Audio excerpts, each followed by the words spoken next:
इन 2 से 3 मिनट हम आपके लेना चाहेंगे।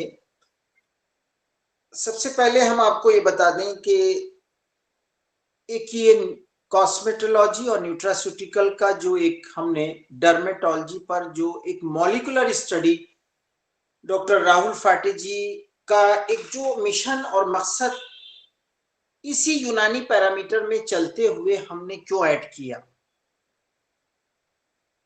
होता क्या है कि एक सोच होती है, एक सोच को अपने फिजिशियन तक पहुंचाना, कि कोई भी सोच अगर हमारे पास है उस सोच को आप तक पहुंचाना, एक फिजिशियन के पास उस सोच का होना जरूरी है। अगर हमने देखा कि कोई अगर मकसद और कोई सोच मॉलिक्यूलर लेवल पर रिसर्च चीजें अगर हमें मिल रही हैं, कहीं ना कहीं कॉस्मेटोलॉजी में एक प्रॉब्लम ये आ रही, कंप्लीट रिकवरी पेशेंट की नहीं हो पाती और पेशेंट यूनानी से भी थक हार जाता है, एलोपैथ से भी थक हार जाता है और वो ना तो डॉक्टर समझ पाता है उस कंसेप्ट को और पेशेंट रिवॉल्विंग तौर पर घूमता रहता है। कभी डॉक्टर साहब के पास, आयुर्वेद के पास जाएगा, कभी यूनानी के पास जाएगा, कभी होम्योपैथिक के पास जाएगा और ये सर्किल चलते चलते उसकी स्किन को इतना समय नहीं मिल पाता कि वो सही जगह सही टाइम पर पहुंच जाए।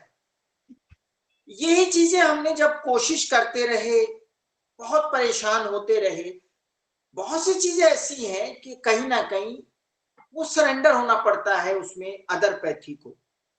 उसमें डॉक्टर गजाला मैम से बातचीत हुई और उन्होंने कहा अलाउद्दीन कुछ ना कुछ चीजें मॉलिक्यूलर लेवल पर आपको जानना पड़ेगी। मैं ये नहीं कहती कि आप वो चीजें यूज करें, लेकिन मैं ये जरूर कहती हूं कि जो डॉक्टर राहुल फाटे जी की सोच है उस सोच को जरूर समझना चाहिए। आज की साइंस को समझना जरूरी है। अगर हमने आज की साइंस को समझते हुए अगर हमने चीजों को यूज किया तो उसका रिजल्ट भी बहुत अच्छा मिलेगा। तो यही एक मकसद है हमारा, एक प्लेटफॉर्म पर रिकरेंट आपके लेक्चर कराना और इस बात को पहुंचाना। और ये आसानी से नहीं समझ में आएगा क्योंकि मेरे मेरे मुझे भी नहीं समझ में आ रहा है, इसीलिए मैं बार बार ये लेक्चर करा रहा हूं। हमने कम से कम 4 साल से 5 साल से 6 साल से लेक्चर हमारे चल रहे हैं और हम कभी ब्रेक नहीं हुआ। अजमल सर का टाइम हमने लिया और हमने कभी इसमें ब्रेक नहीं किया, भले ही महीने में 2 लेक्चर हुए। तो मुझे लगता है कि इस लेक्चर का और इसका बेनिफिट इन फ्यूचर आपको मिलने वाला है। और हम एक कोशिश और जद्दोजहद ये रखें कि जब भी ये लेक्चर हो तो हम अपने 5 कम से कम प्रैक्टिशनर तक इस लिंक को जरूर शेयर करें। पहली रिक्वेस्ट आपसे है, क्योंकि देखिए आप अगर एकेडमिक बने रहे तो आप रिवाइज और रिमेंबर करते रहे तो दुनिया आप पर गालिब नहीं होगी। वरना जब तक आपने अगर पढ़ाई का पैरामीटर रोक दिया तो आप पीछे चले जाएंगे। मैं आपका टाइम 2 मिनट एक्स्ट्रा ले रहा हूं कि अगर आपने किसी चीज को रोक दिया तो आपका लिफाफा बंद होना शुरू हो जाएगा और आपकी प्रैक्टिस का पैरामीटर एक वक्त आकर बैकफुट पर चला जाएगा और आप हेल्थ वर्कर की लिस्ट में शामिल होते चले जाएंगे। लेकिन आप अगर कंसेप्ट चीजें समझते रहेंगे तो मुझे नहीं लगता कि आप एक्सपर्ट फिजिशियन बनने में आपको कोई रोक टोक हो सकती है। एक अलग पॉजिटिव आपको, एक अलग सरप्राइज आपको क्लिनिक में, एक सरप्राइज ड्रामा की एक आपकी क्लिनिक, आपकी कॉस्मेटोलॉजी की क्लिनिक इस सरप्राइज गिफ्ट के तौर पर आपको ये मिल जाएगी। तो इसी के साथ मैं आपसे रिक्वेस्ट करता हूं, आज बड़े जुनून और जज्बात के साथ डॉक्टर राहुल फाटे जी आप कभी नर्वस ना होइएगा, क्योंकि मैंने लगातार 5 साल अजमल सर को पकड़ पकड़ के लाके लेक्चर कराया है, तब जाकर थोड़ा सा हमारे प्रैक्टिशनर इतना जबरदस्त तरीके से जागे और आज तक हम लोग उस लेक्चर को कंटिन्यू कर रहे हैं। हमारे सर इंशाल्लाह उम्मीद है कि हमारे प्रैक्टिस और वही जज्बा इसी तरह से जाते रहेगा। इसी तरह मैं अपने राहुल फाटे जी से रिक्वेस्ट करता हूँ और हमें अच्छी खुशबू जो मिल रही है सरफराज वेलकम सर।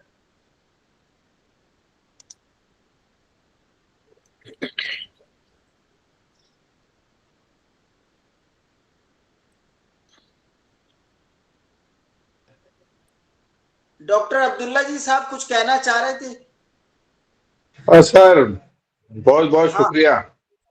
अस्सलाम वालेकुम सर, मैं तकरीबन 4 हफ्ते के बाद लेक्चर अटेंड कर रहा हूँ, माजरत चाहूंगा, मेरी ओपीडी का वक्त रहता है इसलिए, लेकिन बहुत बेचैन रहता हूँ मैं आपके लेक्चर पे। आपकी बात, आपसे जब बात होती है तो सफरा उछलता है, और सफरा ही अपना कैफियत के एतबार से क्या है, तवानाई क्या है, सफरा ही है। बात सिर्फ ये करना थी सर कि हमारे जो उस्ताद आजम है हकीम अजमल साहब, इनको जो यूनानी रत्न अवार्ड मिला है, उसका मैं तहे दिल से उनको शुक्रिया अदा करता हूं अपने इस मंच से।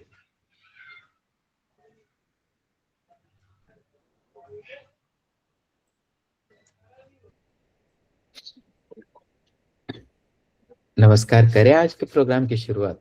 Yes sir, thank you sir, आपका टाइम हमने ले लिया 5 मिनट, उसके लिए माजरत। नहीं, अच्छी बात है। नमस्कार, फिर आप सभी का मनपूर्वक स्वागत। बात कर रहे हैं अलग तरीके से हम लोग पीसीओएस की और साथ में इंसुलिन के बारे में। अब ये जो बॉडी केमिस्ट्री होती है, ये बड़ी खतरनाक चीज है, इसीलिए तो दुनिया उलझ जाती है इस केमिस्ट्री के अंदर, और लोग सोचते रह जाते हैं कि यार क्या करें। मेडिकल साइंसेस में आने वाले हर व्यक्ति की परेशानी ये होती है कि वो बायोलॉजी को तो जितना चाहता है उतना ही वो केमिस्ट्री और फिजिक्स को हेट भी करता है। लेकिन वही बात होते जाती है कि मेडिकल फैटर्निटी में आने के बाद भी फार्माकोलॉजी के नाम से कांटे आ जाते हैं। आज भी वही बायोकेमिस्ट्री आ जाती है तो ऐसा लगता है यार इसको निपटा डालो।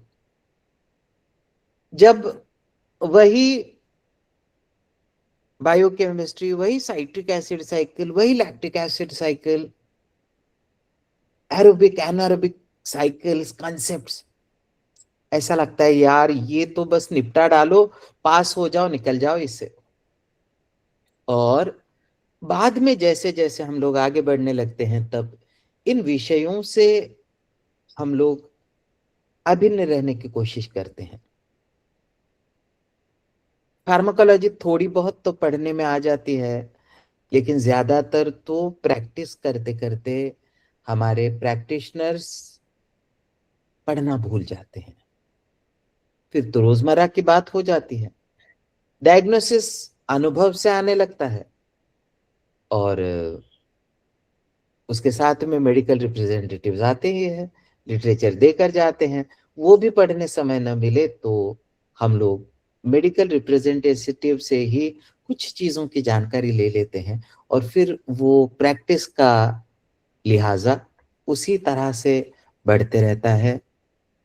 सफर तो शुरू जरूर रहता है, लेकिन वो जो डेप्थ होनी चाहिए किसी भी विचार पर, विषय पर अंदर तक समाने की, वो भूलते जाती है। यही वजह है कि हम कहते हैं कि कुछ साइंटिफिक लेक्चर्स केवल, देखिए, केवल जब आप अलग अलग कॉन्फ्रेंस में जाते हैं, कॉन्फ्रेंसेस में जब वो आधे पौन घंटे के लेक्चर्स होते हैं, छोटी छोटी बातें बताई जाती है। अब आप देखोगे कि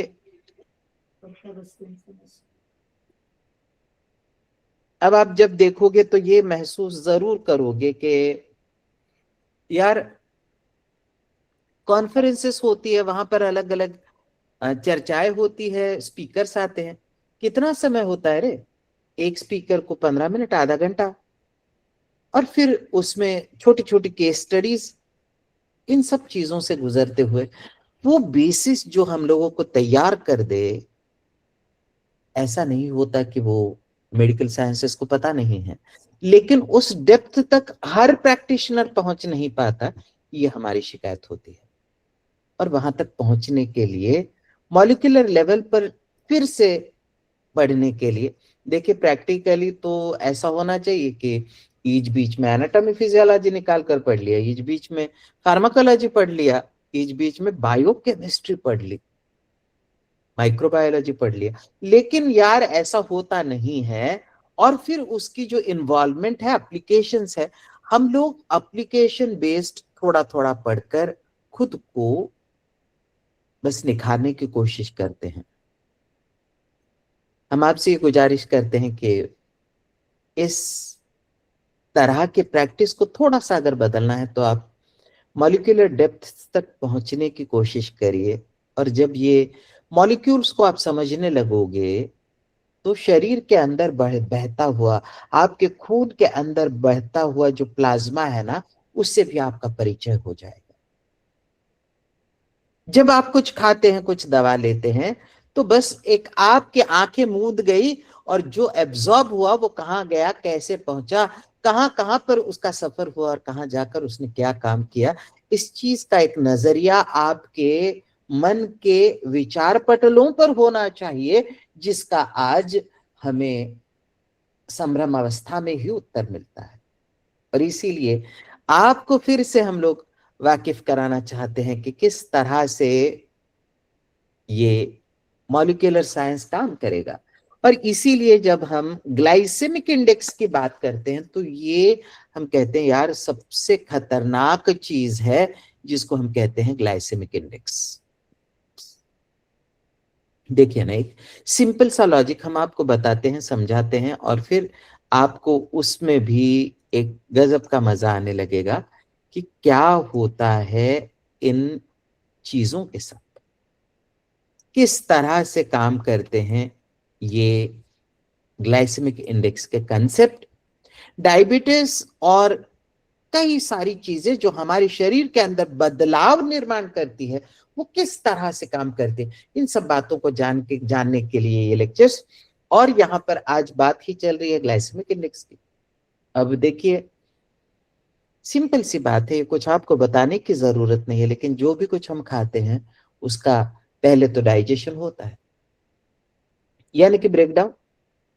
कितनी चीजें हम खाते हैं, रोटी खा ली, सब्जी खा ली, चावल दाल खा ली, अलग अलग प्रकार की सब्जियां, उसके साथ में कचुम्बर है, अचार है, खीर है, पापड़ है, अरे कितनी सारी चीजें एक साथ करके खाते हैं। लेकिन यारों इस बात को ध्यान से सुनना कि जब हम कुछ भी खाते हैं, फाइनली इसको माइक्रो नरिशमेंट को अगर इसमें से निकाल दें तो तीन ही प्रकार के ब्रॉड फूड्स हम लोग खाते हैं, या तो वो कार्बोहाइड्रेट्स है, या प्रोटीन्स, या फिर फैट्स। और ये कार्बोहाइड्रेट्स, प्रोटीन, फैट की वही बातें करते वक्त क्या होता है इन चीजों का हमारे पेट के अंदर, तो सबसे पहले तो डाइजेस्टिव सिस्टम को देखते हैं। तो ब्रॉड ब्रॉड तो बहुत आसान है यार, कि जो भी कुछ खा लिया, आपके पेट में जो पेरिस्टाल्टिक मूवमेंट शुरू हो गई और जो चर्निंग आपके स्टमक पाउच में शुरू हुआ, उस चर्निंग में इसको मिक्स कर दिया गया आपके एसिड्स के साथ, इस पूरे काइम को एसिडिक बना दिया गया, और चर्निंग करते हुए ये पेट के मसल्स इतने स्ट्रांग है कि जो आप हाथों से निचोड़ते हो, उस तरह से आपके पेट के मसल्स भी इन अन्य पदार्थों को निचोड़ते हैं, और फिर ये एसिडिक काइम जो food, water, digestive enzymes, acid, इन सब से बनता है, ये रिलीज होता है आपके ड्यूोडेनम के अंदर। अब आप बोलोगे सब डॉक्टर से यार ये बताने की क्या जरूरत है? बताने की जरूरत ये है कि यहां पर एक बहुत बड़ा सवाल उठता है, जिस पर आज ये पूरे पीसीओएस और डायबिटीज की दुनिया घूम रही है। कहते हैं कि आप जब भी कुछ खाते हैं तो ये जब आपका स्टमक उंडेलता है ड्यूोडेनम के अंदर, यहां पर कुछ संवेदनाएं ऐसी है जो आपके शरीर में इंसुलिन रिलीज का काम करते हैं। आपने कुछ खाया और उधर इंसुलिन रिलीज हुआ। अब मोटापे की बात करते हैं, कार्डियोवैस्कुलर डिसीजेस की बात करते हैं, ओबेसिटी की बात करते हैं, पीसीओएस की बात, इन सब चीजों को कोरिलेट अगर किया जाता है तो कई बार यही बात वापस वापस बताई जाती है कि भाई आपने कुछ खाया तो इंसुलिन रिलीज हुआ, और इंसुलिन रिलीज हुआ तो आपके शरीर में इंसुलिन का रेजिस्टेंस भी आने लगा और कई सारी शिकायतें शुरू हो गई। सुनने में बोलने में तो भाई बहुत आसान लगता है कि आपके स्टमक ने गोल मटोल घूम घूम कर कंप्रेस करके स्फोट का कायम बना दिया और ये सब एसिडिक फ्लूइड डियोडिनम में रिलीज हुआ। रिलीज होते ही यहां पर आपके नर्व्स ने संवेदनाएं भेजी आपके beta cells of islet of Langerhans ने, और इंसुलिन रिलीज हुआ। अब ये आपके डाइजेस्टिव ट्रैक्ट में रिलीज नहीं हो रहा है इंसुलिन, ये तो डायरेक्ट ब्लड में रिलीज हुआ। इधर आपने खाया उधर इंसुलिन रिलीज हुआ। और फिर लोग कहते हैं कि यार इंसुलिन रिलीज हुआ तो इंसुलिन रिलीज के कारण फिर से वही बात हुई यार। लेकिन जो लोग बोलते हैं ना एक आसना दो आसना बे आसना की बात करते कि एक ही बार खाओ या 2 ही बार खाओ, यहां पर सबसे बड़ी डिबेट है। 2 ही बार खाना खाया, एक बार सवेरे एक बार शाम को, और फिर इंटरमिटेंट फास्टिंग भी शुरू कर दिया।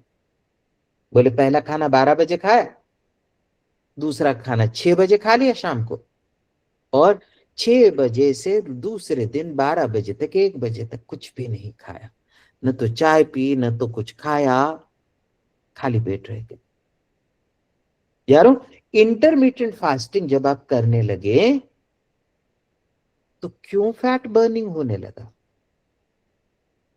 तो फैट बर्न होने से पहले तो आपका लीवर खाली कर दिया ना ग्लाइकोजन से। जब आपके शरीर में आप फास्टिंग पर चले जाते हैं तो फास्टिंग पर जाने के बाद सबसे पहली बात तो आपका लीवर जो ग्लाइकोजन स्टोर करके रखता है उसको ग्लूकोज में परिवर्तित करेगा, और उसको उसकी मात्रा कम होने के बाद आपके एडिपोज टिश्यू से फैट रिलीज होंगे, और फिर इनका परिवर्तन होगा एनर्जी में, जिसको आप फैट बर्निंग कहते हैं। और जब फैट बर्निंग होने लगा उसके बाद फैट बर्न होने लगे उसके बाद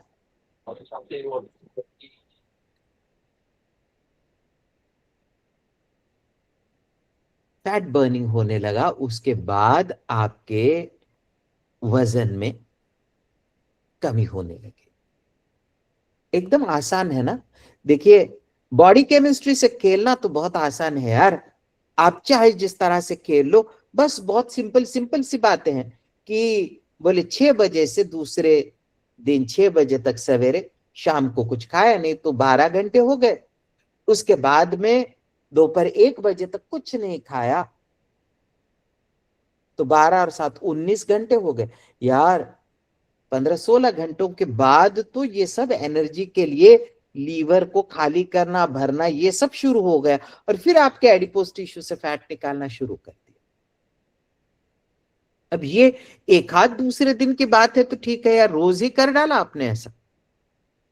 रोज करने के बाद पहले क्या आपने बॉडी केमिस्ट्री का पूरी तरह से विचार किया है? नहीं किया। क्यों? अरे आपके लीवर के अंदर से ग्लाइकोजन का परिवर्तन जब ग्लूकोज में होना शुरू हो जाता है तब इस बात को ध्यान में रखना कि आप स्ट्रेस से जा रहे हैं।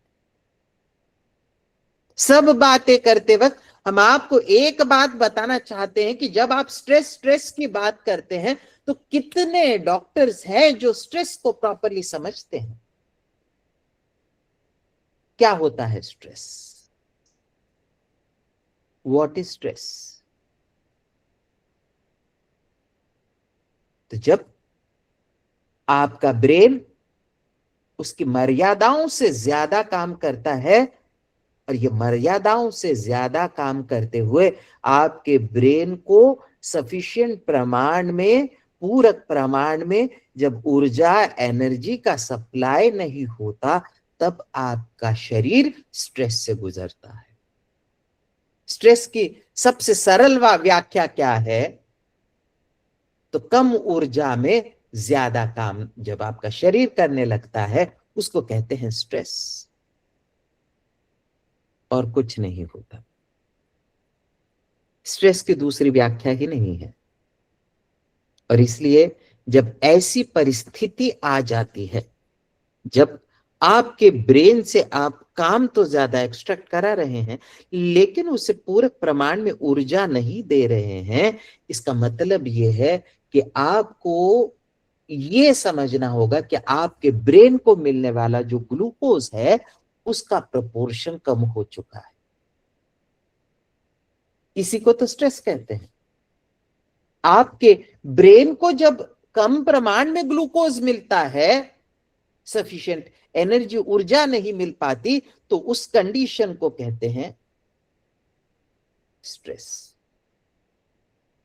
क्या होता है ऐसी स्ट्रेसफुल सिचुएशन? कुछ नहीं होता। आपका एड्रिनल कॉर्टेक्स, ये एड्रिनल हाइपोफाइसिस है ना, ये पूरा ये एक्टिवेट हो जाता है। क्योंकि आपने क्या किया? इंटरमिटेंट फास्टिंग कर डाला। इंटरमिटेंट फास्टिंग कर डाला यानी कि आपने 12 घंटों के आगे कुछ खाया नहीं, और जब कुछ खाया नहीं तो आपके शरीर में ग्लूकोज की कमी होने लगी। पहले तो लीवर के अंदर जो स्टोर्ड ग्लूकोज था उसको रिलीज करने लगे, और उसकी भी जब पूर्तता नहीं होने लगी तो आपका हाइपोफाइसिस एक इस तरह से एक्टिवेट हुआ कि आपके ग्लूकोकॉर्टिकॉइड्स रिलीज होने लगे। स्ट्रेस बढ़ा ना, स्ट्रेस बढ़ा तो क्या हुआ? अरे ग्लूकोकॉर्टिकॉइड रिलीज हुए, और ये ग्लूकोकॉर्टिकॉइड्स जो रिलीज हुए, इन्होंने क्या किया? तो आपके शरीर में फ्री ग्लूकोज की निर्मित शुरू कर दी, और ये फ्री ग्लूकोज जब ब्रेन को जाने लगा, तब कहीं जाकर स्ट्रेस कॉम्बैट होने लगा। और ये जो ग्लूकोकॉर्टिकॉइड्स रिलीज हुए, जो स्टेरॉइड्स रिलीज हुए आपके शरीर में, वो स्ट्रेस के कारण हुए।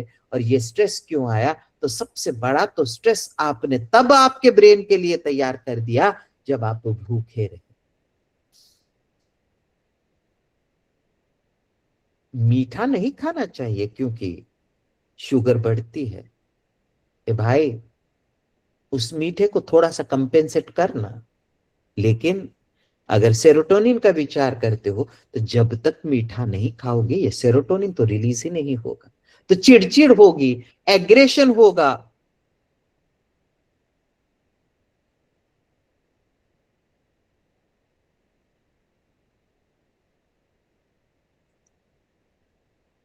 आवाज तो पूरा बढ़ाया हुआ है। सुनाई दे रहा है ना? मेरी आवाज सुनाई दे रही है ना? यस सर, फुल वॉल्यूम है। हाँ हाँ हाँ।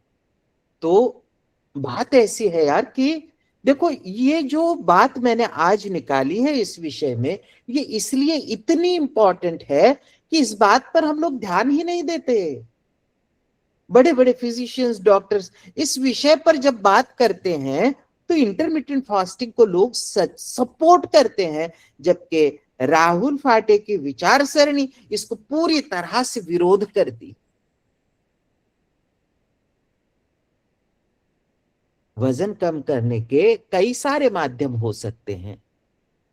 इंसुलिन रिलीज को विरोध करना ये सबसे खतरनाक बात है।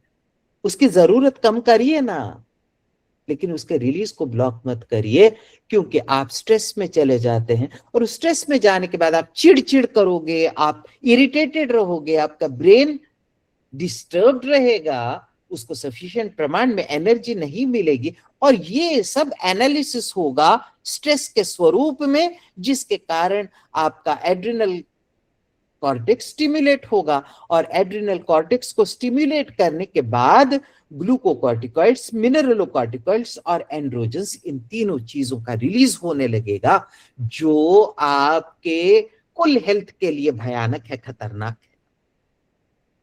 कैसे खतरनाक हुआ भाई? क्या किया इसने? अरे भाई, सबसे पहले तो ग्लूकोकॉर्टिकॉइड्स कब आए? जब आपके ब्रेन को सफिशिएंट प्रमाण में ऊर्जा नहीं मिली, एनर्जी नहीं मिली। क्यों नहीं मिली? तो ग्लूकोज कम हो गया। क्यों कम हो गया? आप इंटरमिटेंट फास्टिंग पर है, आपको फैट बर्न करना है। किस लेवल पर? ध्यान रहे, जितने ये जो सेंटेंस हम आपको बता रहे हैं, ये तो सुनहरे अक्षरों में लिख कर रखना कि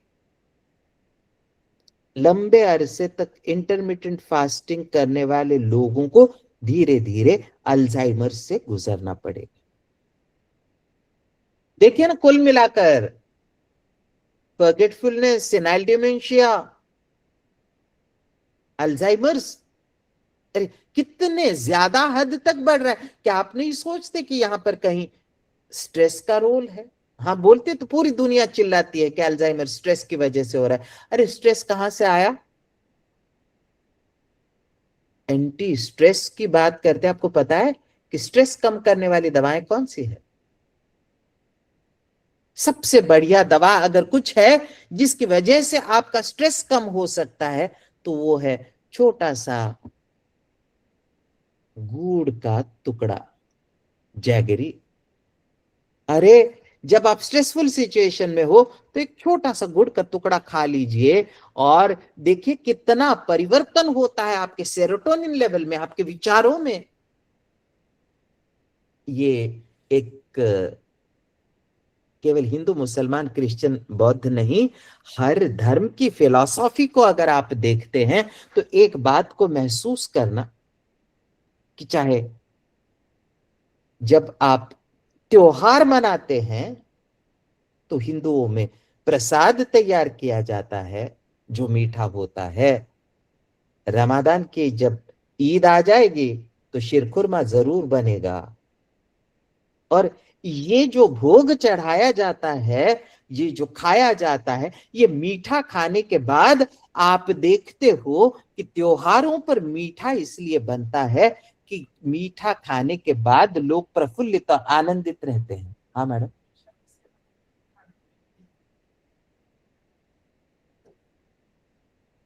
मैं ऐड करना था, जस्ट 1 मिनट। हाँ,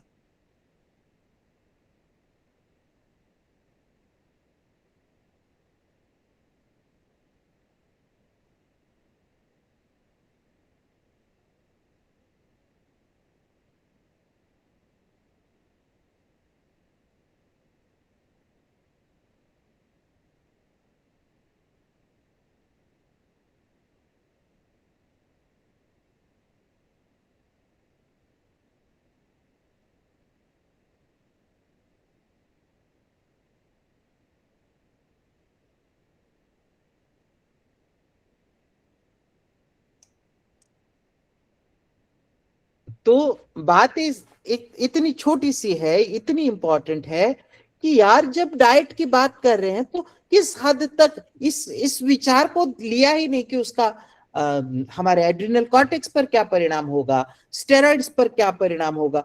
क्यों ग्लूकोकॉर्टिकॉइड? नाम ही तो ग्लूकोकॉर्टिकॉइड है ना यार, नाम बता रहा है कि ये ग्लूकोकॉर्टिकॉइड है, जिसका मतलब हुआ जब ग्लूकोज की कमी हो जाती है तो ये कॉर्टिकोस्टेरॉइड्स रिलीज होते हैं जो ग्लूकोज को रिलीज करते हैं, और फ्री ग्लूकोज जब बढ़ता है तो स्ट्रेस कम होता है।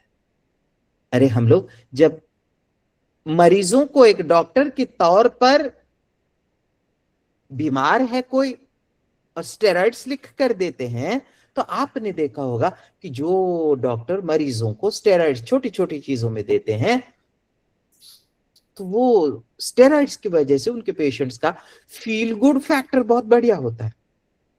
क्यों? अरे यार, जब ग्लूकोकॉर्टिकॉइड्स आपने दे दिए तो एक सिंपल सी बात समझिए कि ये ग्लूकोकॉर्टिकॉइड्स ने किया क्या? फ्री ग्लूकोज को रिलीज कर दिया, और फ्री ग्लूकोज जब रिलीज होने लगा तो ये फ्री ग्लूकोज जैसे ही ब्रेन में पहुंचा, इस फ्री ग्लूकोज ने आपके सेरोटोनिन के लेवल्स बढ़ा दिए। सेरोटोनिन लेवल्स बढ़ाने के बाद आपको बढ़िया लगने लगा, ओ वाह। और उसी वक्त ये फ्री ग्लूकोज ब्रेन में पहुंचा तो आपके स्ट्रेस लेवल्स भी कम होने लगे। और हम लोग कहते हैं अरे इंसुलिन के बाद तो बहुत दूर है यार, वो स्टेरॉइड्स रिलीज ना हो, इस पर काम करिए ना। और जब आप इंटरमिटेंट फास्टिंग की बात करते हैं तो हमारा सख्त विरोध होता है इसको, क्योंकि पहली बात तो समझ लीजिए कि इंसान को जब बनाया गया तो उसको बनाते वक्त एक बात वो ऊपर वाले ने निश्चित ध्यान में रखी कि कौन से जानवर को उसने काय इथे माझ्या बरोबर बॉयाला आहेत ना त्या, हाँ। तो जब आप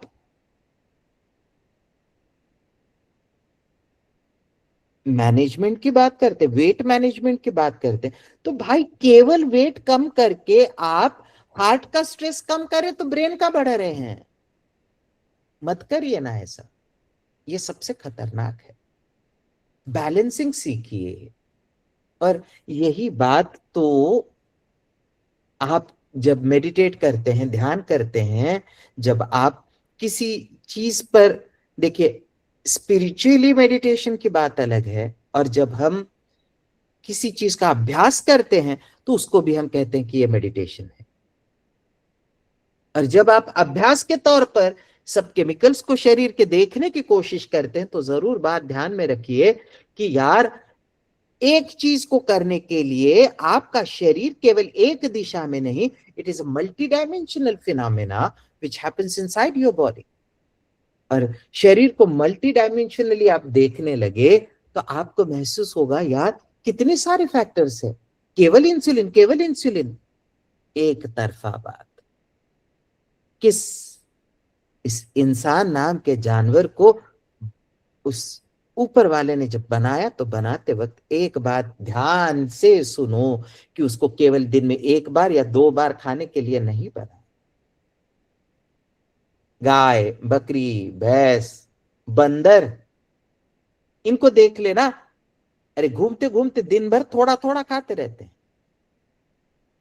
वो बंदर पेड़ पर कूदते कूदते एक ही बार दिन में खाना खाया और बाकी वक्त भूखे रहे, ऐसा नहीं दिखेगा।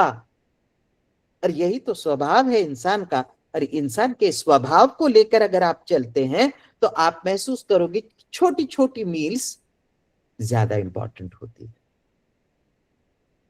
एक ही वक्त बैठकर दबाकर 7-8 रोटियां खाने से तो अच्छा है कि हम आपको बताएंगे कि यार आधी रोटी, एक रोटी दिन में 4 बार खाओ ना। एक 4 ही रोटियां, 5 रोटियां एक ही बार बैठकर खाने से अच्छा है कि थोड़ी थोड़ी रोटी थोड़ी थोड़ी खाओ। और जब आप छोटे छोटे मील्स लेने लगोगे तो सबसे बढ़िया बात ध्यान में रखना कि आप आनंदित रहोगे, प्रफुल्लित रहोगे। आनंद का मतलब है स्ट्रेस से बाहर आना। जब आप स्ट्रेसफुल होते हैं आप चिड़चिड़ करते हैं, चीखते चिल्लाते हैं, इरिटेटेड होते हैं अपने आप से, साथ वाले लोगों से। लेकिन जब आप छोटे छोटे मील्स लेते हैं तो आप प्रफुल्लित रहते हैं, क्योंकि आपके ब्रेन को कंटिन्यूस थोड़ी थोड़ी शुगर मिलते रहती है, थोड़ा थोड़ा सेरोटोनिन बनने लगता है। और ये सेरोटोनिन वाला साइकिल जब आपके शरीर में बनता है तब कहीं जाकर वो ट्रिप्टोफैन वाला फिनोमेना जो आपको समझाया था वो काम करने लगता है। और इसीलिए हम आपको कहना चाहते हैं कि लोगों के कहने पर कुछ भी करना छोड़ दीजिए।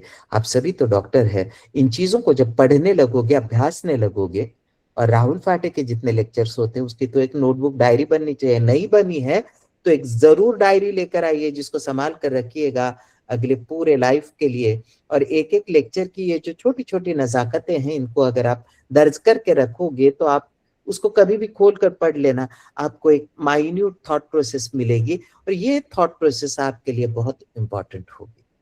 क्या कहती है ये थॉट प्रोसेस?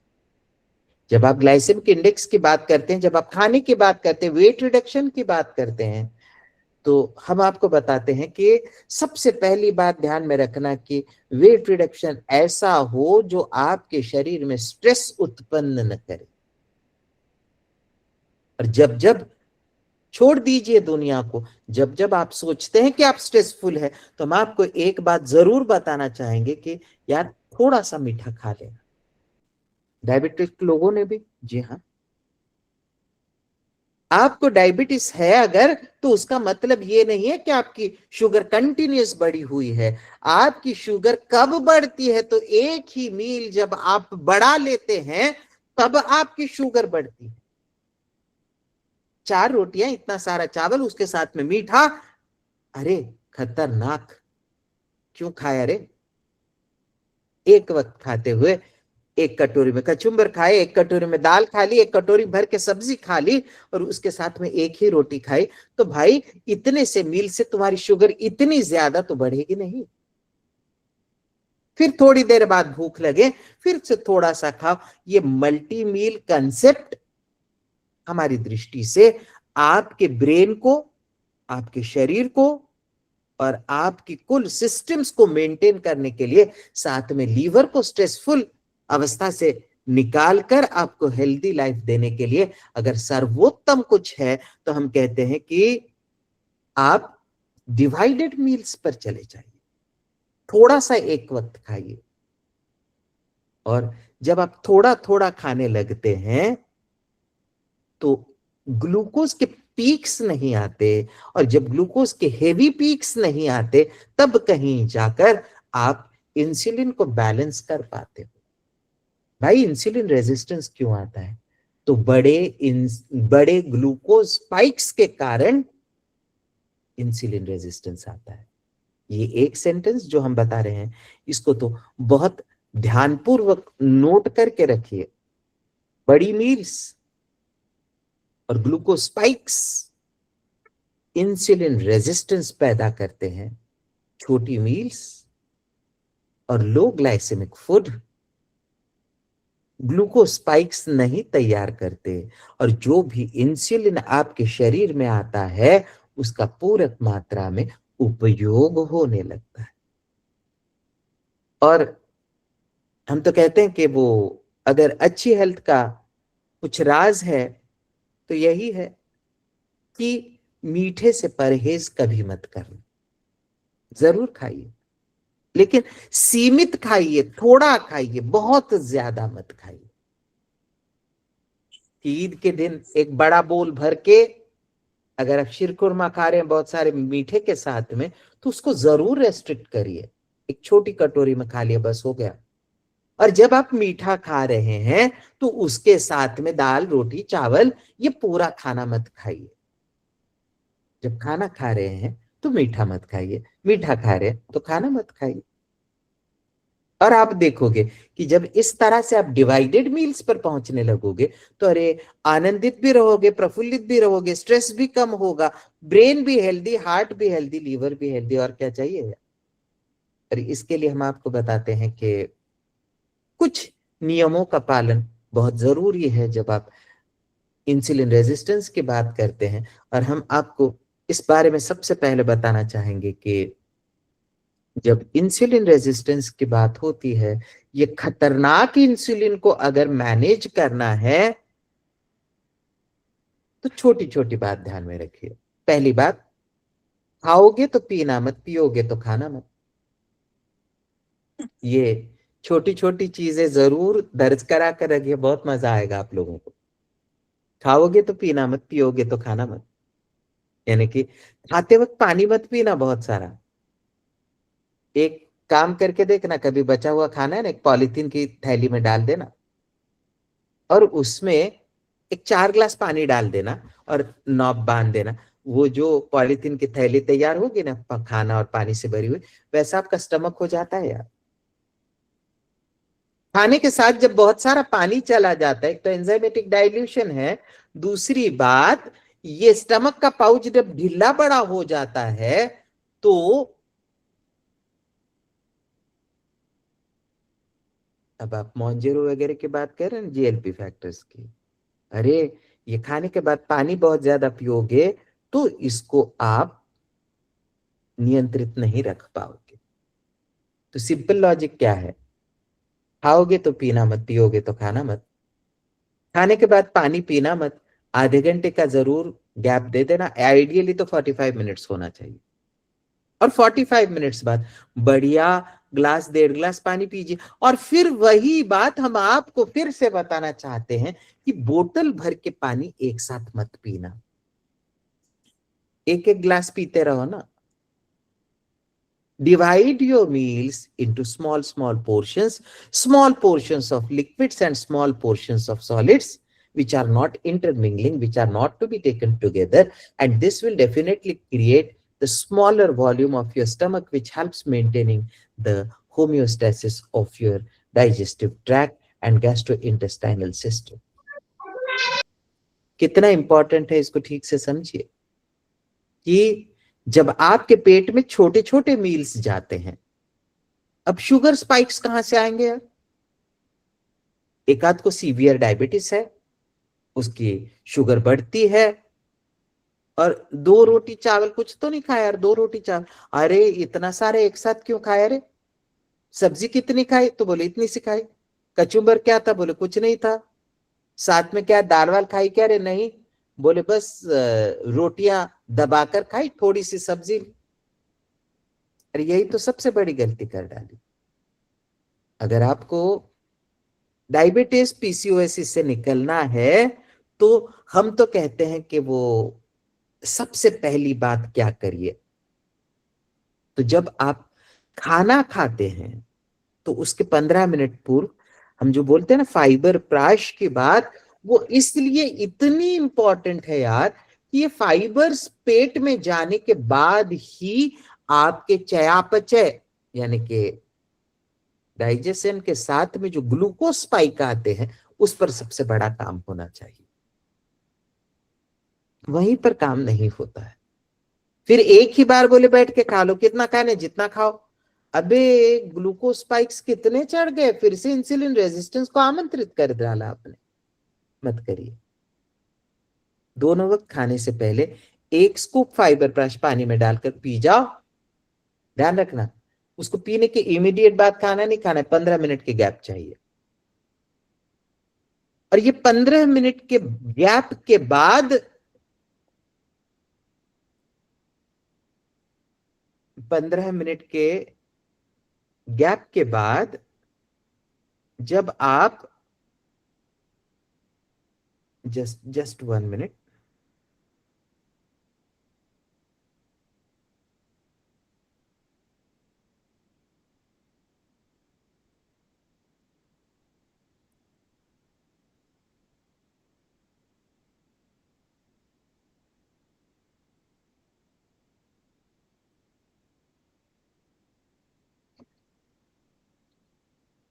आज गलती से कुछ लोगों को लिंक भेजना भूल गया था मैं। तो ये 15 मिनट के गैप के बाद जब आप खाना खाओगे तो पहले क्या होता है, आप ठीक से समझिए कि जब फाइबर्स पेट में चले जाते हैं और ये फूल जाते हैं, तो सबसे पहली बात, जब ये फाइबर्स के साथ में आपका एसिडिक कंटेंट स्टमक का रिलीज होगा ड्यूोडेनम के अंदर, तो यहां पर ग्लूकोज एब्सॉर्प्शन जो नीचे नीचे हो रहा है, इसको अवरोध तैयार हो जाएगा फाइबर्स के कारण। और फिर वो ग्लूकोज स्पाइक्स नहीं आने देने हैं। इस पर ध्यान अगर रखते हैं तो आप वो बात जहां पर कई बार बताया जाता है कि यार 2 ही बार खाओ, 1 ही बार खाओ, वजन कम होता है। यार वजन कम होता है लेकिन ब्रेन पर स्ट्रेस बहुत ज्यादा है, हार्ट पर स्ट्रेस आ जाता है, लीवर पर स्ट्रेस आ जाता है। ये स्ट्रेस क्रिएशन के कारण आप देखोगे कि इस तरह से जो वजन कम करते हैं वो सीवियर हेयर लॉस से गुजरते हैं। क्यों? Because of stress.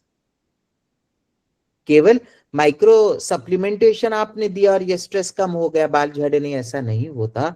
जो टेलोजन एफ्लुवियम जिसको कहते हैं सीवियर हेयर फॉल, वो केवल जब आपका शरीर स्ट्रेस से गुजरता है तभी होता है, और स्ट्रेस नहीं आना चाहिए। ये प्राइमरी रिक्वायरमेंट है। और अगर स्ट्रेस से आपको बचना है तो सबसे बड़ी बात, जितने ज्यादा ग्लूकोज स्पाइक्स आएंगे उतने आप स्ट्रेसफुल सिचुएशन से जाओगे, चाहे वो ऊपर वाले स्पाइक्स हो चाहे नीचे वाले स्पाइक्स हो।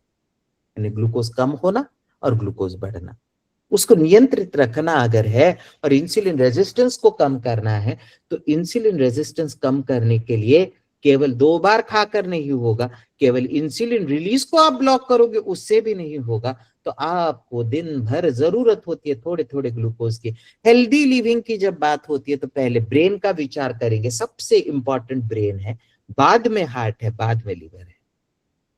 इस सीक्वेंस को ध्यान में रखना, पहले ब्रेन फिर हार्ट फिर लिवर। वैसे है ना, ऊपर ब्रेन को रखा है, उसके नीचे हार्ट को रखा है, उसके नीचे लिवर को रखा है। और आप इंटरमीडिएट फास्टिंग करके नीचे से शुरुआत कर देते, पहले लिवर को बहला देते हो, फिर ऊपर तक पहुंचते हो और स्ट्रेस निर्माण कर देते हो ब्रेन के लिए, जिससे ग्लूकोकॉर्टिकॉइड से रिलीज होना शुरू हो जाता है। अब ग्लूकोकॉर्टिकॉइड से रिलीज हुए तो उसकी वजह से ग्लूकोज तैयार हुआ, तो इनिशियली वेट लॉस होने लगा, लेकिन ये स्ट्रेसफुल वेट लॉस, ये सब ही साइकिल गलत है, गलत है, गलत है। इस बात को ठीक से ध्यान में रखिए। और फिर क्या करते हैं, तो अब बात ध्यान से सुनिए कि अब यहां पर बारी होगी आपके खाने की। पहली बात, कंपलसरी फाइबर प्राश लेना ही है, चाहे आप डायबिटिक हो या पीसीओएस के मरीज हो। पहले क्या लेना है, तो फाइबर प्राश लेना, और फाइबर प्राश के बाद खाना खाना है ग्लाइसेमिक इंडेक्स को नियंत्रित करने के लिए, ग्लूकोज स्पाइक से बचने के लिए। उसके बाद में जब हम ग्लाइसेमिक इंडेक्स की बात करते हैं तो इस बात को समझिए कि अब ये ग्लाइसेमिक इंडेक्स कम कैसे किया जाए। पानी में उबाली हुई चीजों का ग्लाइसेमिक इंडेक्स ज्यादा है, भूनी हुई चीजों का कम है, तो थोड़ा सा भून कर खाया जाए, ये दूसरा पर्याय है। एक फाइबर प्राश, दूसरा उसको थोड़ा सा भून कर खाइए।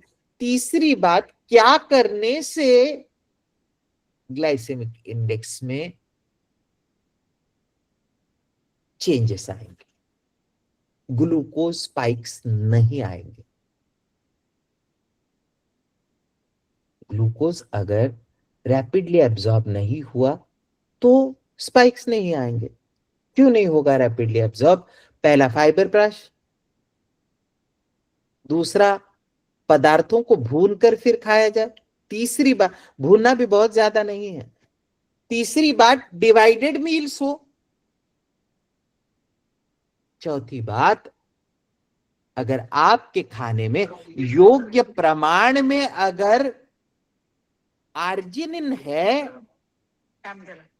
तो उसका भी परिणाम आपको बहुत बेहतरीन मिल सकता है। क्यों? आर्जिनिन क्या करेगा रे भाई?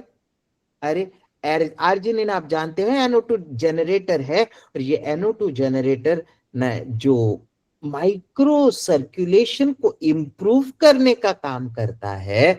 जब आप वजन कम करने की बात करते हैं तो भाइयों सबसे बड़ी बात समझ लीजिए कि आप वजन कम करते हुए जब इंटरमिटेंट फास्टिंग से गुजरते हैं तो लीवर में ग्लाइकोजन की कमी होने के बाद एडिपोज टिश्यू से फैट निकालने से पहले आपके मसल का वेस्टेज शुरू हो जाता है। शरीर it prefers utilising proteins as compared to fats, और इसी वजह से एडिपोज टिश्यू से फैट जिस वक्त कम होने लगता है उसी वक्त आपके मसल्स को डैमेज करने का काम भी शुरू हो जाता है। और इस वक्त ये पूरी साइकिल अभी बताने के लिए उतना समय नहीं है, लेकिन इंटरमिटेंट फास्टिंग और ये सब सीक्वेंसेस से गुजरते हुए होता क्या है, तो आपके मसल्स को होने वाला ब्लड सप्लाई, माइक्रो सर्कुलेशन कम हो जाता है।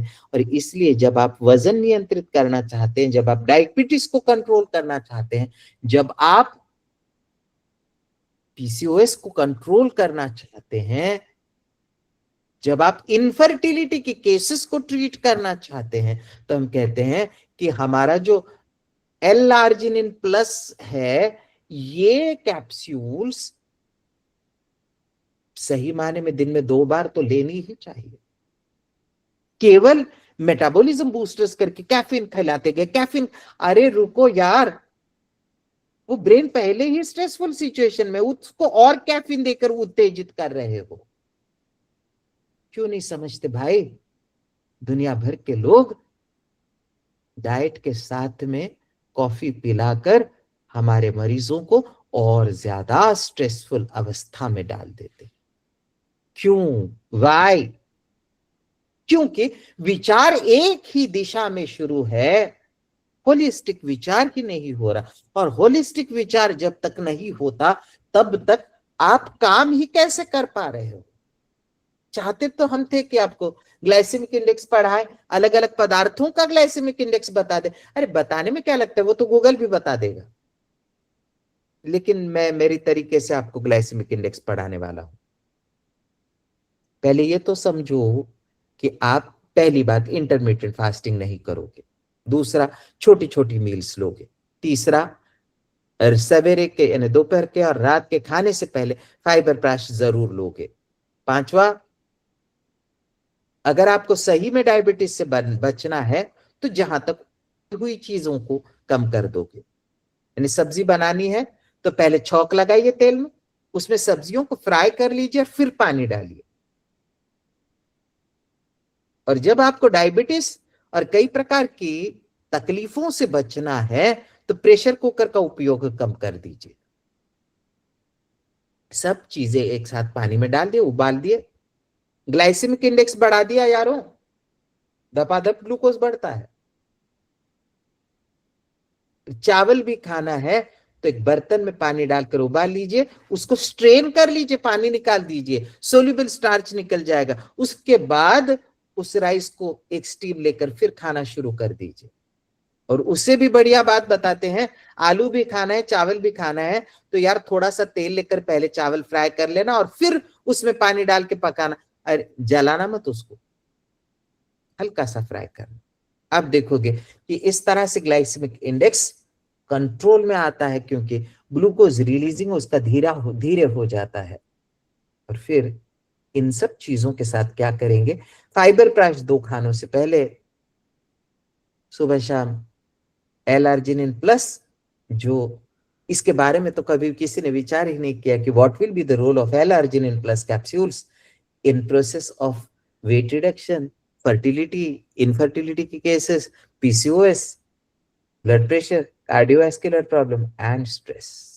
हम कहते हैं जब आपका शरीर, आपका ब्रेन उस प्रकार के स्ट्रेस से गुजरता है जहां पर आपको सफिशिएंट मात्रा में ग्लूकोज नहीं मिल सकता, उस स्ट्रेसफुल अवस्था में कैफीन मत दीजिए, L-arginine दीजिए, आपको ज्यादा अच्छे रिजल्ट्स मिलने लगेंगे।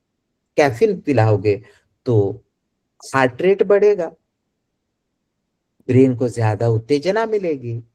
लेकिन स्ट्रेसफुल ब्रेन को जब आप उत्तेजित करने की कोशिश करोगे तो आपके शरीर का स्ट्रेस और एग्रेवेट होगा और आप ज्यादा चिड़चिड़ करने लगोगे।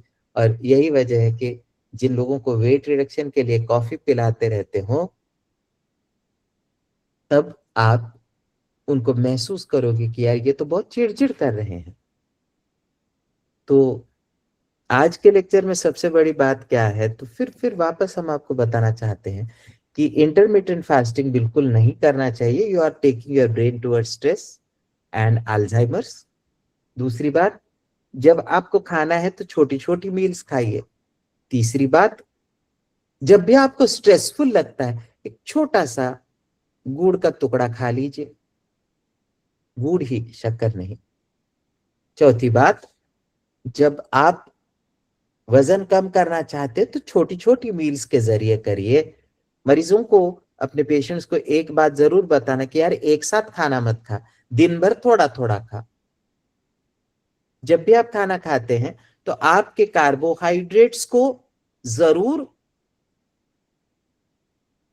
आप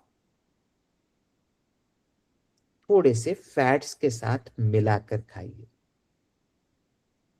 ग्लाइसेमिक इंडेक्स पर काम करते वक्त हरदम ध्यान में रखना, अगर आप दाल चावल खाते हैं तो ग्लूकोज स्पाइक्स ज्यादा बढ़ेंगे, दाल चावल में थोड़ा सा घी डालोगे तो ग्लूकोज स्पाइक कम हो जाते हैं। ये छोटी छोटी बातें जो आपको क्योर करनी है। हम फिर आपको बताना चाहेंगे कि वेट मैनेजमेंट में डायबिटीज और कुल हेल्थ मैनेजमेंट में, पीसीओएस है, इनफर्टिलिटी है, ओबेसिटी है, इन सब जगह पर क्या शुरू करिए तो स्मॉल मील्स 2 मेजर मील्स के पहले फाइबर प्राश, सुबह शाम L-arginine in place of caffeine, and introduction to lower glycemic index food. मजा आता है ना जब इस तरह से हम एनाटॉमी फिजियोलॉजी की छोटी छोटी बातों को, उसकी केमिस्ट्री को इतना इंटरेस्टिंग तरीके से परिवर्तित कर देते हैं तो हमारे विचारों में ही बदलाव आने लगता है।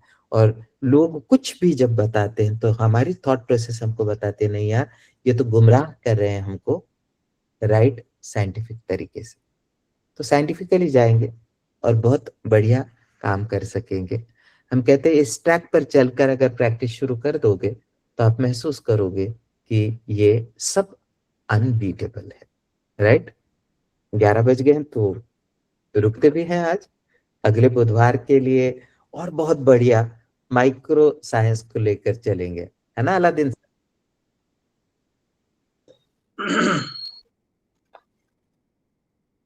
मजा आ रहा है? डायबिटीज को टैकल करने के लिए भी आसानी रहेगी। बहुत बढ़िया सर, बहुत मजा आ रहा है आज कुछ ज्यादा मजा आया।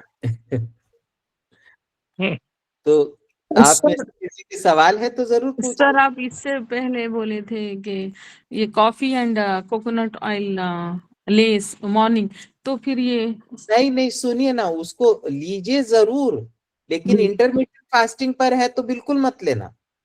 ओके। फर्क जानिए, जब आप छोटे छोटे मील्स ले रहे हैं तो उसके साथ में कैफीन लीजिए ना, क्योंकि आपका ब्रेन स्ट्रेस में नहीं है। ओके। लेकिन लॉन्ग टर्म अगर खाना नहीं खा रहे, आप केवल कॉफी पी रहे तो बहुत खतरनाक है। जी sir, thank you. Nice Fatima madam, आपका ध्यान बहुत बढ़िया है छोटी छोटी बातों पर, very nice. Thank you sir. Diabetics milk और मिल्क प्रोडक्ट्स ले सकते हैं कि नहीं? नहीं, जहां तक मिल्क और मिल्क प्रोडक्ट्स तो डायबिटिक लोगों ने नहीं लेना ही सर्वोत्तम है, क्योंकि लैक्टोज ये सबसे बड़ा कल्प्रिट है डायबिटीज को प्रेरित करने के लिए, है ना। तो बहुत अच्छा लगा फिर से एक अलग विचार को एक अलग दिशा में ढालकर बात करने मुझे भी मिलता है, तो बहुत आनंद होता है, क्योंकि मैं भी चाहता हूँ कि इन छोटी छोटी बातों की मेरे मन में कंटिन्यूस रिवीजन चलती रहे। तो इस क्लास के जरिए वो मेरी रिवीजन भी हो जाती है, तो मैं भी प्रफुल्लित हो जाता हूँ इस क्लास के कारण। Aladdin sir. सर डायबिटिक और हाइपरटेंसिव पेशेंट में जो मसल्स लॉस होते हैं जी, तो उसमें L-arginine और एंड्रोबैलेंस का अगर दिया जाए तो काम करेगा क्या? एंड्रो बैलेंस कैसे काम करेगा? तो वो एंड्रोजन्स को सूद करके बैलेंस करके काम करेगा, लेकिन ऐसे लोगों में जहां पर मसल लॉस है वहां पर L-arginine कैप्सूल्स देना बहुत जरूरी है। जी। L-arginine प्लस आप शुरू करोगे तो आप महसूस करोगे कि देखिए वही बात है कि एक जब जेरियाट्रिक पेशेंट्स होते हैं ना, 80 साल 85 साल के बेडरिडन है, अब उनको भी जब आपको धीरे धीरे ऐसा आप सोचते हैं कि इनको बेड से उठाना है, उनकी स्ट्रेस बढ़ाना, उनकी स्ट्रेंथ बढ़ानी है, तो L-arginine प्लस कैप्सूल्स अपने जो है उसको जरूर शुरू करके देखिए। एक महीने में सुबह शाम 500 मिलीग्राम वाली कैप्सूल देने के बाद आप फील करोगे कि नहीं यार बहुत फर्क आ रहा है इनके अंदर। सर उसके साथ वे प्रोटीन भी दे सकते हैं ना? वे प्रोटीन तो बहुत बढ़िया काम करेगा, क्योंकि इमीडिएट अमाइनो एसिड का सोर्स रहेगा। अब उसके साथ में क्या आता है कि बटर मिल्क दिया जाए और कर्ड्स लिए जाए क्या? तो देखिए फिर से जिन लोगों में क्लियर डायबिटीज है, इंसुलिन रेजिस्टेंस बहुत ज्यादा है, कुछ समय के लिए तो बटर मिल्क और कर्ड्स से भी परहेज रखना ज्यादा अच्छा है। Good evening sir. Good evening Naeem भाई, बोलिए। एकदम बढ़िया, कैसे हैं? सर बड़ी अच्छी चीज़ मिली जो आपने बताया आज, इंटरमिटेंट फास्टिंग, क्योंकि आमतौर से लोग इसको करते हैं फायदे के लिए, लेकिन ये तो हार्मफुल है। उसके ऊपर तो एक आर्टिकल भी लिखा जा सकता है और पेपर भी इस पे लिखा जा सकता है। तो आपसे गुजारिश है सर, कोई लिटरेचर इसका आप सर मुझे व्हाट्सएप कर दें। देखिए, जिस बात पर मॉलिक्यूलर लेवल पर मैं बात करता हूँ उस पर तो कुछ लिखा छपा मिलना बहुत मुश्किल है नहीं भाई। कुछ तो रेफरेंसेस वगैरह सर चाहिए ना उसको पब्लिकेशन के लिए। नहीं, उस पर काम करिए ना, रिसर्च करिए, स्टूडेंट्स अभी है आपके पास तो जी मिलकर जी कुछ जामिया पेपर हमदर्द पे में। काम करते ना। डायरेक्टली हम लोग इंसुलिन और ग्लूकोज के लेवल का ही मॉनिटरिंग शुरू करते ये देने के बाद। जी गजब का काम, लोगों तक बहुत गजब की चीजें पहुंचा सकते हैं हम। नहीं नहीं बिल्कुल, और इसको तो हाईलाइट किया जाएगा ना कि intermittent fasting is harmful for body, और बहुत बड़ा Always। टाइटल बनाया जा सकता है। हाँ हाँ हाँ। सर पहले अच्छा बोला लगा। जाता था कि डायबिटिक्स एवरी 2 आवर्स कुछ ना कुछ लेना चाहिए, लेकिन हाँ फिर बीच में बोला गया कि इसकी वजह से इंसुलिन का फिर स्टिमुलेशन होता है, तो इंसुलिन ज्यादा रिलीज होता है। ये है, जैसे जैसे इंसुलिन आप खाएंगे। रेजिस्टेंस को कम करने के लिए केवल इंसुलिन कम करके नहीं होगा, तो ग्लूकोज स्पाइक्स पर काम करिए ना, इंसुलिन पर नहीं। ग्लूकोज स्पाइक्स ही जब धीरे धीरे कम होने लगेंगे, गजब के रिजल्ट मिलते हैं यार। मैं कभी आपको मेरा खुद का ब्लड रिपोर्ट जरूर देखना, आप देखोगे सब पैरामीटर्स इक्विलिब्रियम में होते हैं, कहीं कुछ बदलाव होता ही नहीं है। जबकि वजन 148 किलो था एक वक्त, गलत बात है, उसको भी एडवोकेट करना, इतना वजन होना ही नहीं चाहिए। लेकिन इतना वजन होने के बावजूद जब पैरामीटर्स को आप मेंटेन करते हैं तो किस बदौलत, केवल एक कोई 2-4 दवाएं खाई उससे नहीं होता है, इसका पूरा बैलेंसिंग बहुत आवश्यक है। और इसीलिए हम कहते हैं कि देखिए, डायबिटीज जैसी चीज जो है वो तो एक 1-1.5 घंटा पढ़कर हो नहीं सकती, उसका तो पूरा एक एक कंपाइल्ड कोर्स होना चाहिए 15 दिन का। जैसे लोग डायबिटोलॉजिस्ट बनने के लिए सालों तक पढ़ते हैं, हम कहते हैं यार 15 दिन ऐसे डालो कि आपको डायबिटीज की बिल्कुल बारीक बारीक नब्ज पता चल जाए, और ऐसी प्रैक्टिस करो कि दुनिया अचंभित होकर देखती रहे कि साले कर क्या रहे हैं, दे तो नहीं रहे हैं दवा। एंटी डायबिटिक्स दिए बिना अगर डायबिटीज को कंट्रोल करने लगे तो वो दुनिया की सबसे बड़ी बात हो जाएगी। सर वो डाइट है और एक्सरसाइज भी जरूरी है ना इसके साथ। देखिए, फिजिकल एक्सरसाइजिंग तो कभी भी इज वेल एंड गुड, वो ओके। मैं नहीं करता हूं, लेकिन गलत बात है, करनी जरूर चाहिए। जब आप डाइट की बात करते हो उसके साथ एक्सरसाइज करेंगे, they are always benefited. Sir sir और एंड्रोजन की कमी की वजह से जो है ऐसा ठंड बहुत लगती है क्या? किसकी वजह से? एंड्रोजन की कमी की वजह से। एंड्रोजेंस की टेस्टोस्टेरॉन कम है, यानी 200 के नीचे जाता है तो काफी सारे प्रॉब्लम्स है ना।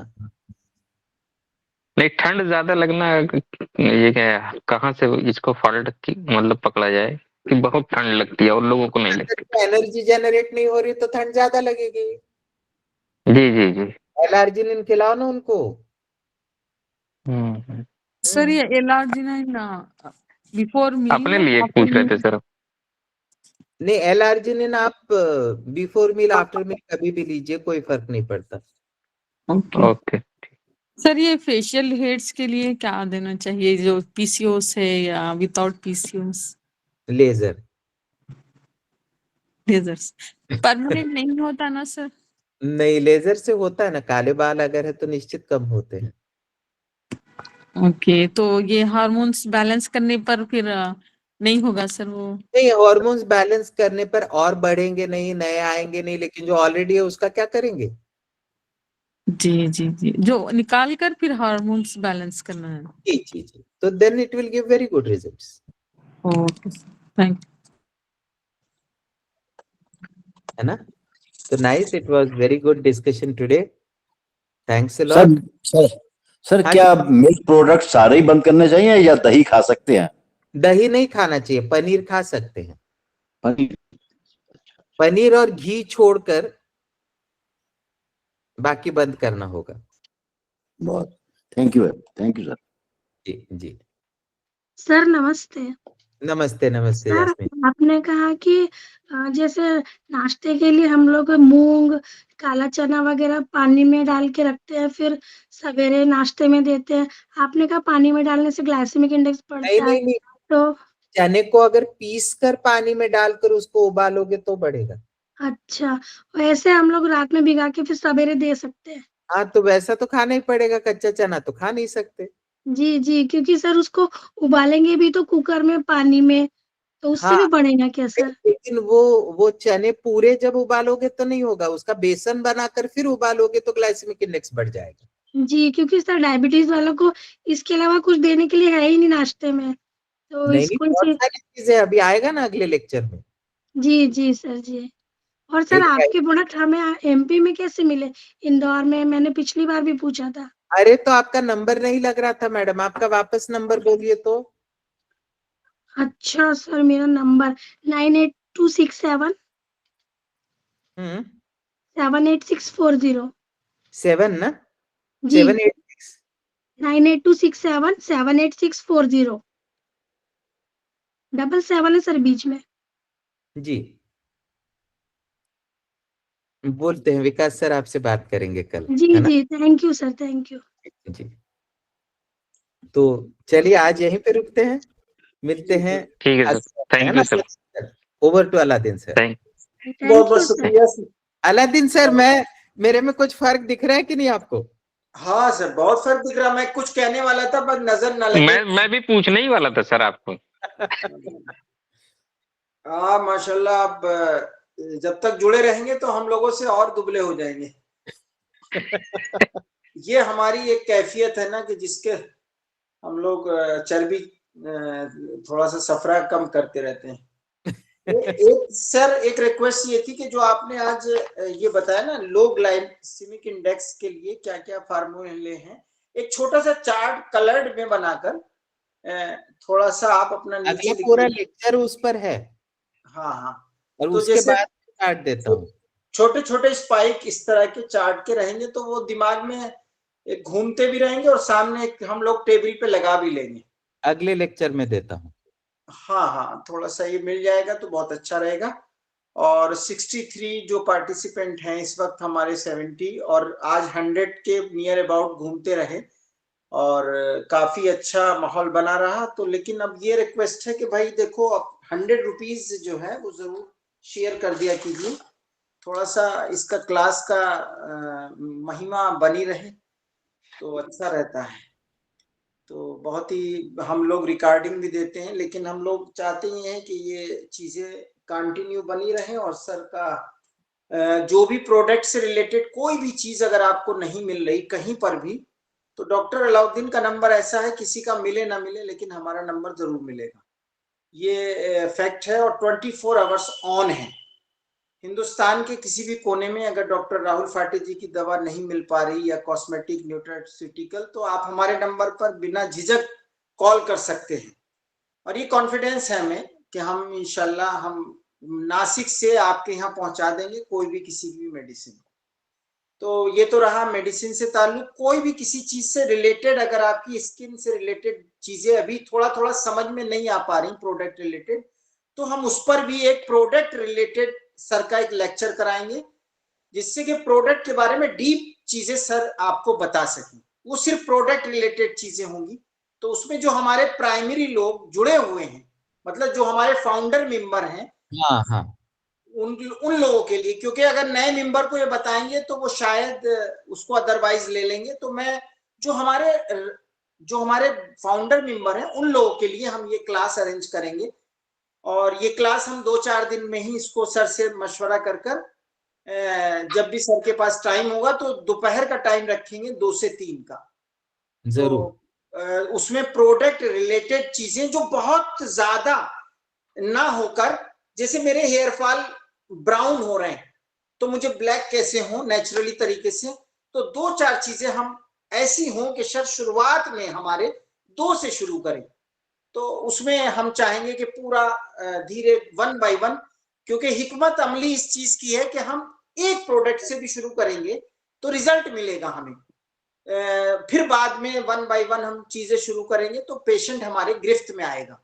अदरवाइज एकदम से उसको हम अगर 4, 5, 6 चीजें बता देते हैं तो वो बेचारा मायूस हो जाता है, क्योंकि हालात बहुत खराब हैं इस वक्त, इकोनॉमी बहुत डूबी हुई है। तो डिस्काउंट के लिए तो मेरे अंदर जितना होगा मैं आप लोगों के लिए कर दूंगा डिवोटेड, लेकिन इकोनॉमी को देखते हुए थोड़ा सा सर से रिक्वेस्ट करूंगा कि जो क्रीम प्रोडक्ट हो पहले उसको दे दिया जाए और फिर इंशाल्लाह उसको धीरे धीरे आगे बढ़ाया जाए। तो क्या कार्डियक पेशेंट के बारे में कुछ जानना चाह रहे थे? बहुत बहुत शुक्रिया सर, थैंक यू और शब्बा खैर। फिर कोई भी प्रॉब्लम के लिए आपको सर के नंबर पर या किसी भी हमारे जितने नंबर हैं आप किसी पर भी कॉल कर सकते हैं। थैंक यू, धन्यवाद, शब्बा खैर, good night. Good night. Thank you sir, thank you so much.